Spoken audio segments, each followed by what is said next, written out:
Bonjour tout le monde, j'espère que vous allez bien. On va se retrouver pour parler un petit peu d'énergie, un petit peu aussi de la dernière vidéo que j'ai postée. J'ai eu des retours. Euh, je voudrais quand même évoquer, voilà, par rapport aux retours qui m'ont été faits, effectivement, j'expose ma réflexion par rapport à la nature profonde de chaque être. J'ai eu des retours très intéressants, très intéressants, et ce qui m'amène du coup à faire un petit peu les énergies du moment par rapport à ce que l'on peut ressentir.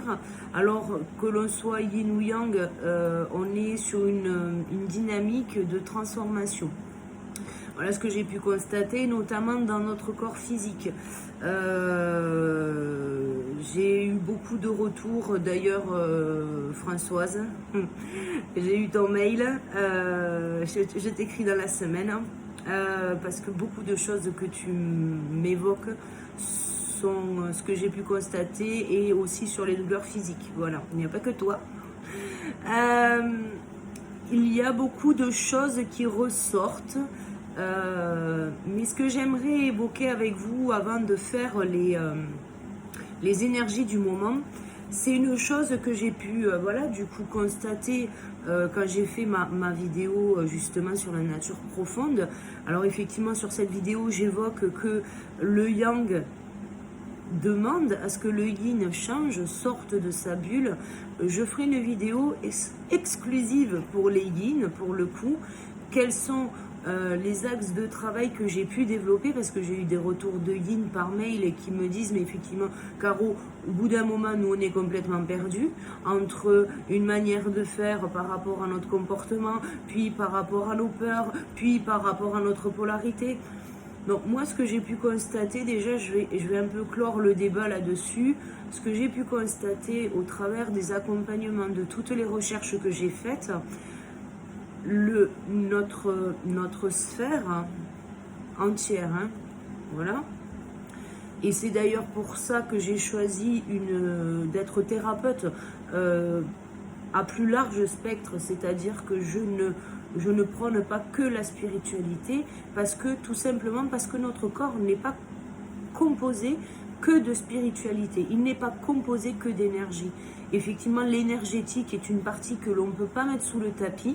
Donc effectivement, quand on est polarité yang, ça nous amène à mettre les deux pieds dans le plat. Mais quand on est yin, ça nous amène à mettre les pieds dans la matérialité. Alors, je ne vais pas refaire la vidéo de la dernière fois. Effectivement, il va falloir trouver le juste équilibre pour préserver sa bulle, tout en ayant le courage de pouvoir s'installer dans la matière. Mais j'évoquerai ça, voilà, pour les yin, du moins je ferai une vidéo spécifique.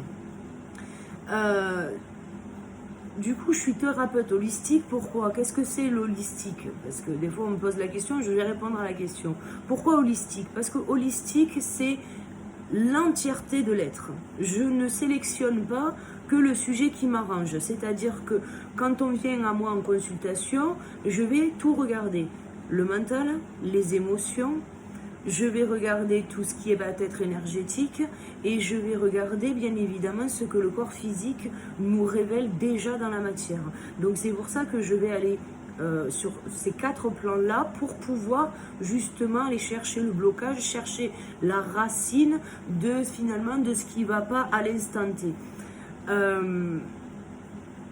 Pourquoi j'évoque ça justement? Parce que je voudrais vous évoquer quelque chose que j'ai pu à nouveau constater sur les retours que j'ai reçus.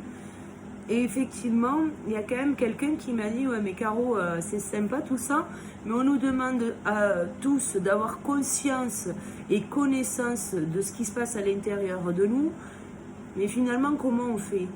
Et ça, j'ai trouvé ça, mais alors pour le coup, c'était juste la question fantastique. Comment on fait? Et je me suis posé beaucoup, moi, des questions jusqu'à que je découvre que, effectivement, on ne pouvait pas prendre qu'une seule facette de notre être, et qu'il fallait qu'on compose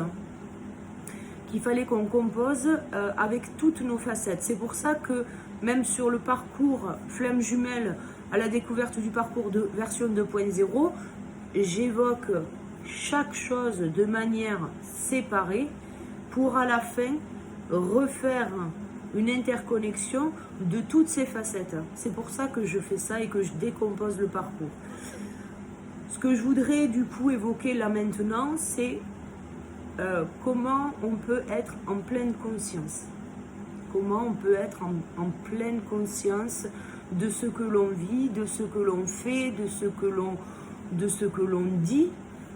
Comment on fait pour arriver à percevoir l'intégralité des informations qui sont autour de nous. Parce que c'est ça en fait. Le problème, c'est qu'on a été éduqué de manière très objective. C'est-à-dire qu'on attendait de nous à ce que l'on réponde favorablement aux attentes de nos parents, au code de notre société, au code de l'école, au code de la religion, à tous les codes qui nous entouraient, en fonction bien évidemment de notre plan d'incarnation. Pour le coup, ce que moi j'ai pu voir tout au long des accompagnements, c'est que on répondait très facilement.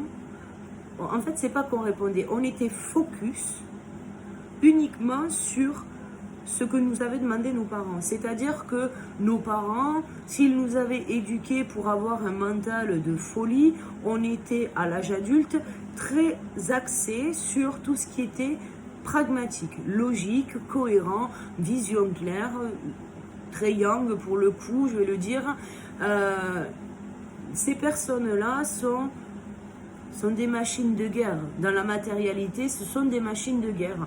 Et effectivement, le but pour eux, c'est de pouvoir justement ouvrir leur champ de vision et de voir, ou pas, tout ce qui va être subtil. Donc notamment les signes, les synchronicités, tout ça.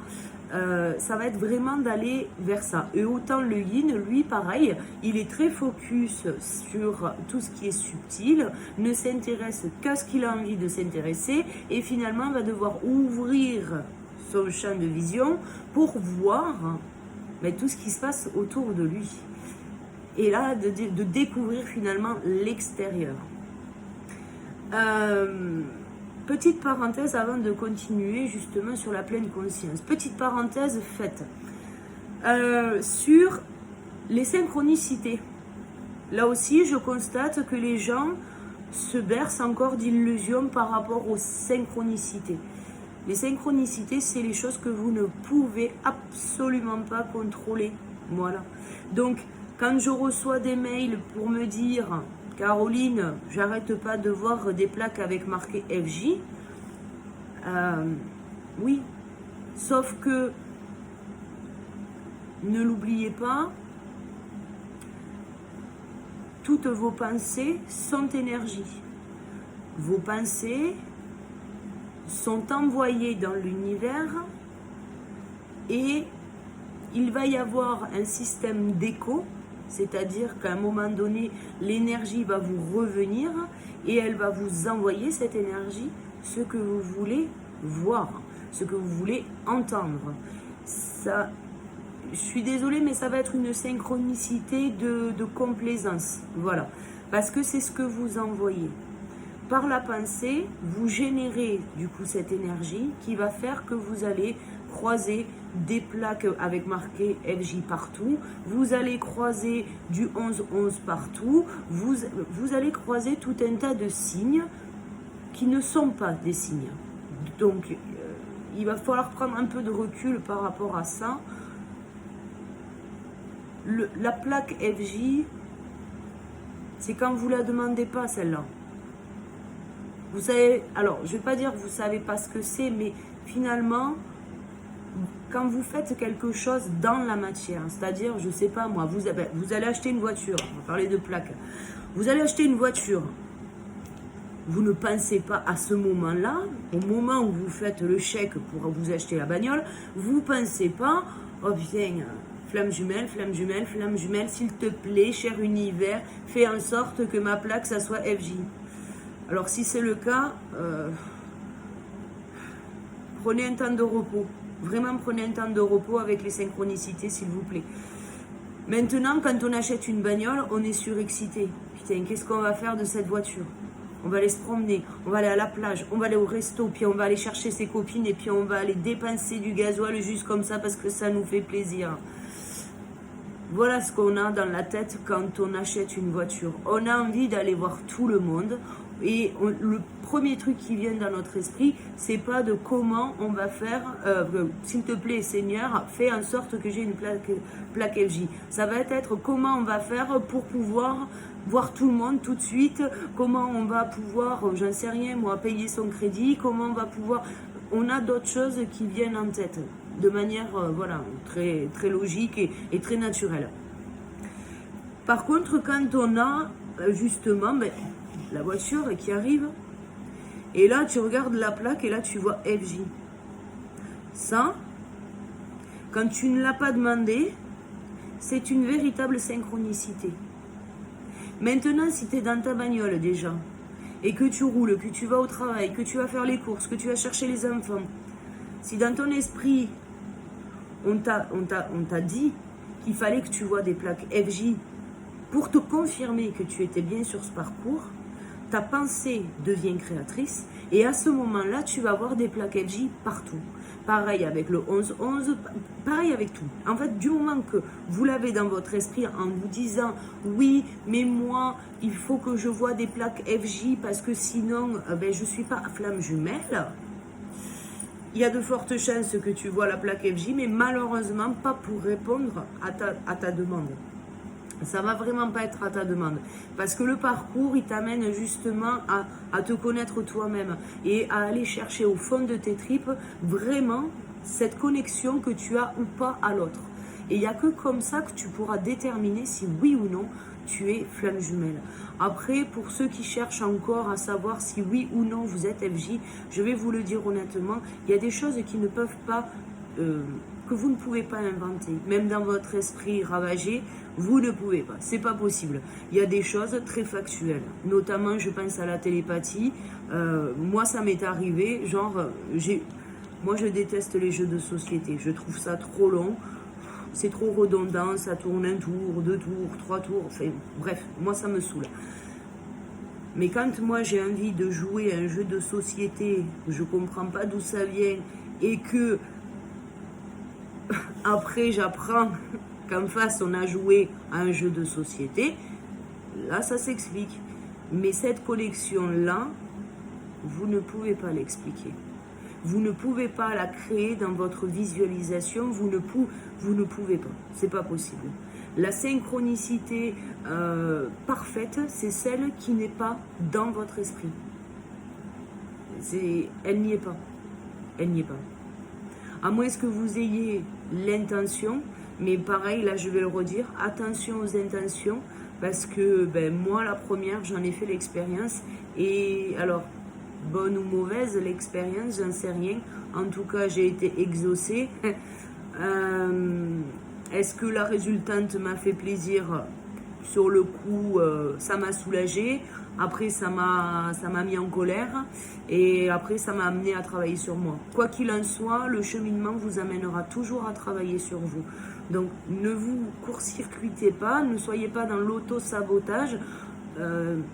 Retirez vos œillères, regardez le monde et vous verrez que vous n'avez pas besoin de réclamer une synchronicité et que cette synchronicité viendra automatiquement à vous. Vous vous posez une question par rapport à un sujet en particulier, vous aurez la réponse. Voilà.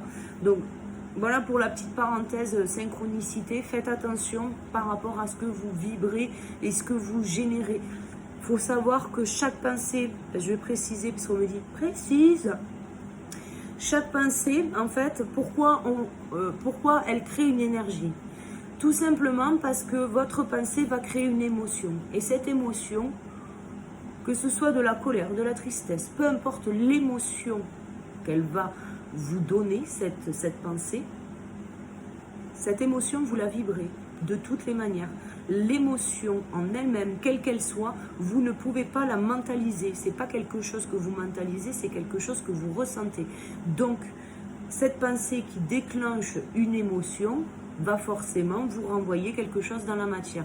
Vous créez l'énergie et elle revient à vous dans la matière. Donc c'est pour ça qu'on peut avoir des personnes qui reçoivent des synchronicités qui sont parfois erronées. Alors erronées, oui et non, mais du moins il y a quelque chose à voir là-dedans. Si votre pensée est de dire, bon, j'ai vu une vidéo, il faut qu'on voit des plaques FJ pour savoir si on est FJ. Bien. Du coup, si tu y penses, quand tu vas croiser une plaque FJ, ça va déclencher quoi à l'intérieur? Ça va déclencher de la joie. L'univers étant amour et abondance. L'univers, ce qu'il voit, c'est que, oh, putain, attends, bichette, tu lui envoies une plaque FJ, elle est contente. Du coup, on envoie des plaques FJ. Voilà comment on peut tomber dans des synchronicités qui ne sont pas forcément les nôtres. Il ne faut pas confondre la synchronicité et la création. Voilà, c'est surtout ça. C'est bien deux choses différentes. Synchronicité d'un côté et création de l'autre. La création est issue de votre pensée et de vos émotions. Et la synchronicité, elle ne répond à aucune règle que vous avez à l'intérieur. Voilà. Point barre. Vous savez pas pourquoi ni comment. Ça, c'est comme l'amour inconditionnel que vous allez ressentir pour votre autre à un moment donné. Vous ne savez pas d'où il vient. Il est totalement différent de l'amour que vous avez connu jusqu'à maintenant. Et pour autant, il est là, il existe. Et vous savez pas pourquoi, du comment, du truc, du bidule. Mais voilà, il est là. Donc, prenez le temps de vivre. Voilà, prenez le temps de vivre pour vous. Il faut prendre conscience aussi que le temps où vous êtes seul, c'est un temps pour vous en fait. Pour vous, pour explorer qui vous voulez être demain. Ce temps de solitude, c'est un temps où votre autre vous lâche la main. Parce que vous devez vous prouver à vous-même que vous êtes capable de faire les choses sans l'assistance de votre autre. C'est pas qu'il ne reviendra pas, ou si c'est le cas, vous aurez d'autres choses qui viendront dans votre vie et qui seront tout aussi joyeuses que si vous aviez été avec votre autre. Mais pour le coup, ce temps de solitude, il est là pour vous, pour découvrir l'intériorité. Moi, je vais vous le dire, quand j'ai compris, je me suis dit à la fin, non, c'est bon en fait. Parce qu'en fait, tout ce que je voulais devenir, ça allait prendre des années. Et que je voulais pas m'arrêter en cours de route, et que je voulais pas que quelqu'un rentre dans ma vie pour me dire, attends Caro, ça, moi perso, tout ça, c'est pas mon kiff, donc non, tu vois, si c'est pour avoir quelqu'un qui me dit demain, mais ma Caro, arrête tes vidéos, arrête ton délire avec la spiritualité, bon, moi je suis désolée, mais à un moment donné, c'est ça que je veux être. Et donc, ça va me prendre encore du temps, de créer la personne que je veux être demain. Et finalement, ce temps de solitude, si personne ne vient à moi, c'est que tout est juste. Et que du coup, ça ne sert à rien que je me torture l'esprit pour savoir si oui ou non j'ai fait quelque chose de bien ou de mal. C'est peut-être tout simplement moi qui ai du temps pour devenir la personne que j'ai envie d'être. Du moins, devenir assez forte pour pouvoir maintenir mon positionnement si un jour je devais être confrontée à cette situation-là. Voilà. Donc ça, c'est vraiment de pouvoir accepter cette solitude pour ce qu'elle est. Et pour justement arriver à cette pleine conscience de ce que l'on a envie de devenir, mais surtout de ce que l'on vit déjà dans le ici et maintenant. Et donc, c'est pour ça que j'ai apprécié cette question de comment on fait pour être en pleine conscience, comment on fait pour avoir connaissance de soi. Déjà, ce qu'il faut comprendre dans la pleine conscience, ce qu'on appelle pleine conscience, c'est principalement de la présence à soi. C'est-à-dire que vous allez faire abstraction pendant un certain temps de tout ce qui se passe autour de vous. Déjà, dans un premier temps, pour pouvoir ressentir. Par exemple, vous passez à table. Est-ce que le repas que vous vous apprêtez à manger déclenche en vous une émotion positive ou négative. Ça, c'est vraiment de pouvoir prendre conscience. Vous voyez, moi, je passe à table, on me fait des spaghettis bolo, je vais être dans l'expérience positive. On me fait de la ratatouille, bon, forcément, ça sera, bon, c'est pas forcément négatif. Enfin, du moins, quand c'est ma mère qui me la prépare, c'est pas forcément négatif. Elle sait me préparer une ratatouille que je mange. Mais sortez-moi une ratatouille de n'importe où, vous pouvez être sûr que je vais faire une gueule de 15 culs. Donc, déjà, c'est de prendre conscience de savoir si on va vivre ou pas un bon moment. Au-delà de ça, quand on parle de s'isoler, pour pouvoir être présent à son assiette, pour le coup, ça va être de s'isoler de quoi? Parce qu'on va le voir, on ne va pas s'isoler de tout. On va s'isoler de toute distraction qui nous empêcherait de pouvoir apprécier ce que l'on fait dans le ici et maintenant. Donc ça va être enlever la télévision, enlever les téléphones, couper le téléphone, pour ceux qui le peuvent, bien sûr. Alors, du moins, enlever la sonnerie, voilà, hein, si c'est pour recevoir un appel du boulot, bon, vous êtes à table, voilà, hein, à un moment donné, il n'y a pas mort d'homme. Mais ça va être vraiment de pouvoir faire abstraction. Si vous mangez, vous ne travaillez pas en même temps. Si vous mangez, vous ne faites pas, je ne sais pas moi. En fait, c'est vraiment de ne pas faire autre chose en même temps que vous êtes en train de manger. Donc, pas de distraction, pas de travail, pas de choses qui pourraient vous empêcher d'apprécier ce moment. Alors, de l'apprécier ou pas, tout dépend du plat que vous allez manger. La pleine conscience, du coup, ça ne s'arrête pas voilà, qu'au ressenti et à stopper les distractions qu'il peut y avoir autour de nous. La pleine conscience utilise nos 5 sens. Donc on a le goût, pour manger c'est mieux, tu vois. On a l'ouïe, on a la vue, l'odorat et le toucher. Bon, le goût c'est plutôt fastoche. Quand on mange, c'est de pouvoir essayer de déterminer si le goût il est doux, il est amer, il est sucré, il est acidulé, il est voilà. Est-ce qu'il y a une connotation distincte entre les saveurs? Est-ce qu'on a une notion de sucré-salé? Est-ce qu'on a quelque chose de piquant en bouche?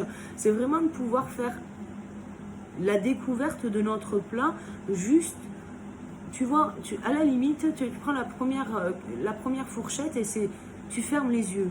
Tu fermes les yeux et tu oublies tout. Et là, tu te concentres, tu mâches. Prends ton temps, tu vois.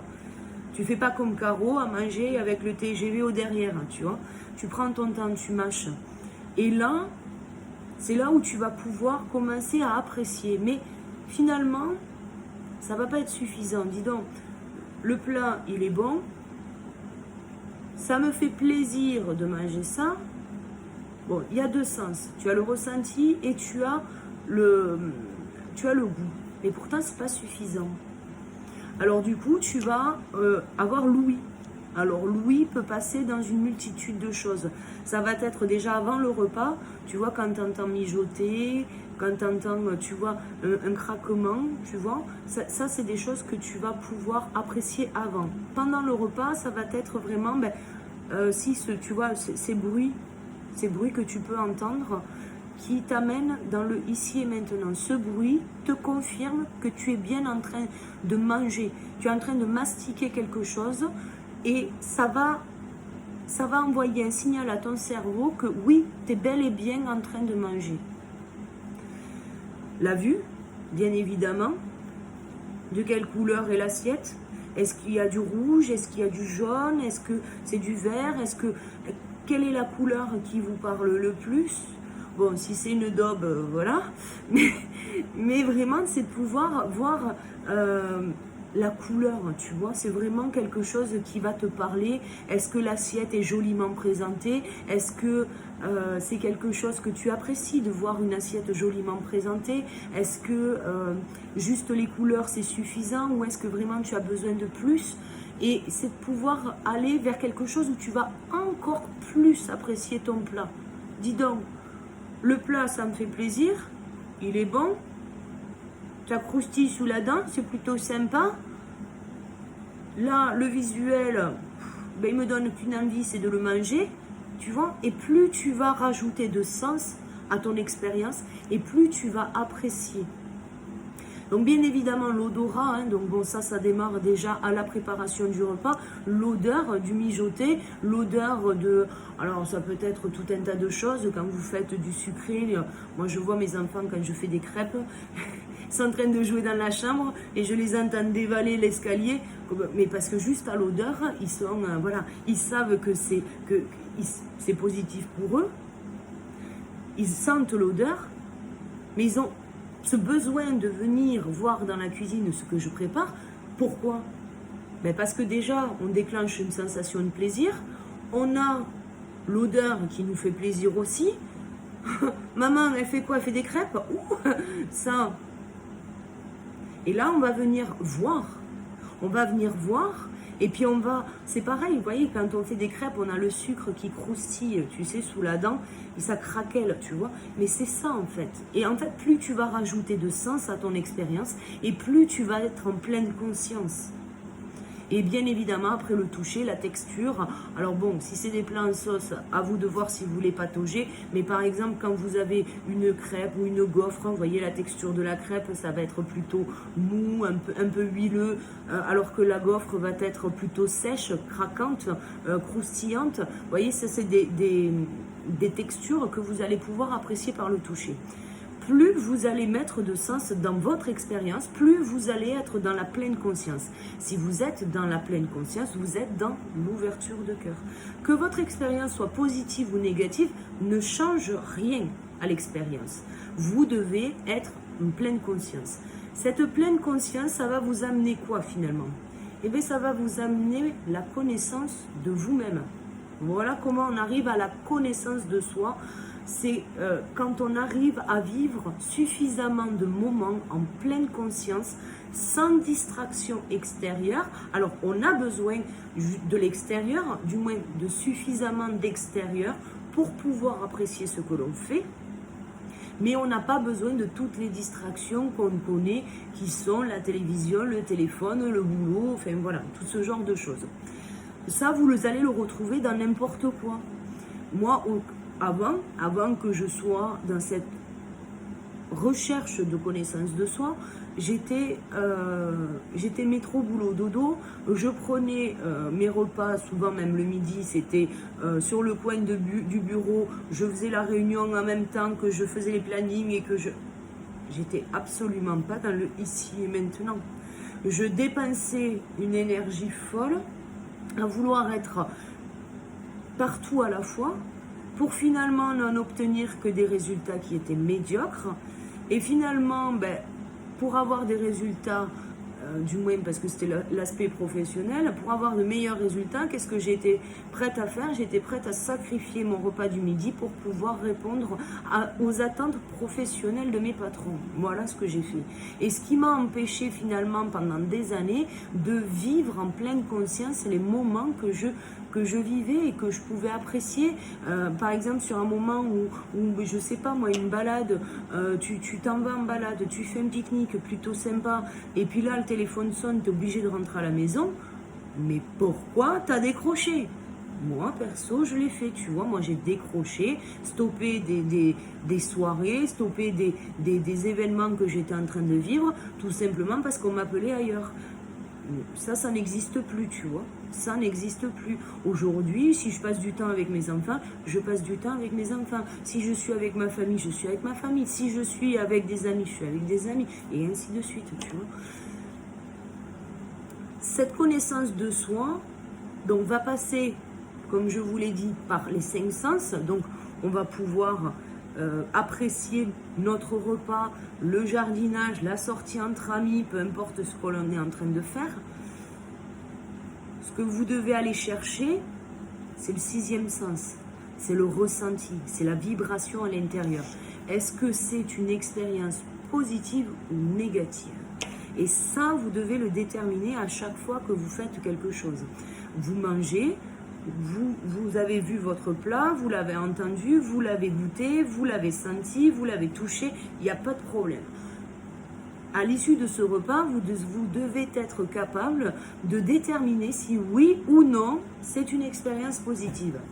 Alors, si vous ne pouvez pas déterminer si c'est positif ou négatif, c'est pas grave, on ne s'inquiète pas, vous ne vous tracassez pas, on recommencera. Vous goûtez des spaghettis bolo, cela, c'était bon, pas terrible. La prochaine fois, vous allez rajouter quelque chose. C'était bon mais sans plus, tu vois, genre le truc ni positif ni négatif, tu vois. C'était bon mais sans plus. La prochaine fois que tu cuisines, rajoute quelque chose de nouveau, quelque chose qui te fait envie, que ce soit des épices, des légumes, une sauce tomate différente, tu vois. Et c'est là où tu vas pouvoir apprécier d'autres goûts, d'autres saveurs, et finalement tu vas pouvoir dire un jour, moi j'aime les spaghettis bolognaises, mais alors par contre c'est avec telle pâte, telle viande et telle sauce. C'est de la connaissance de soi. Si quelqu'un te propose au restaurant des spaghettis bolo avec une espèce de sauce tomate diluée, du steak haché surgelé, c'est pas la peine, tu le sais. Voilà. Tu vois, c'est là où tu vas avoir connaissance de toi et ça va devenir au fur et à mesure des réflexes. Pourquoi? Parce que tu auras pris le temps pendant quelques minutes, à un moment donné de ta vie, de ton existence, tu auras pris le temps pendant quelques minutes de déterminer si oui ou non c'était une expérience positive ou négative. Donc la pleine conscience ne s'atteint pas uniquement qu'avec les ressentis, ne s'atteint pas uniquement qu'avec les 5 sens, c'est avec les 6 sens réunis que l'on va pouvoir déterminer si oui ou non on est en pleine conscience pour pouvoir nous amener à la connaissance de soi. Voilà. Donc ça c'est voilà, c'est la petite parenthèse sur la pleine conscience. C'était une très bonne question et je remercie la personne qui me l'a posée de l'avoir fait. On va aller chercher un petit peu. Non, je vais peut-être faire une autre vidéo. Oui, on va se retrouver sur une autre vidéo. Je vais faire les énergies du moment séparément. D'accord? Bon, eh bien, écoutez, je vous embrasse pour ceux que je ne verrai pas en suivant. Je vous fais de milliards de proutous. Et puis, sinon, à tout de suite pour ceux qui verront la seconde vidéo. Je vous dis à bientôt. Ciao, ciao.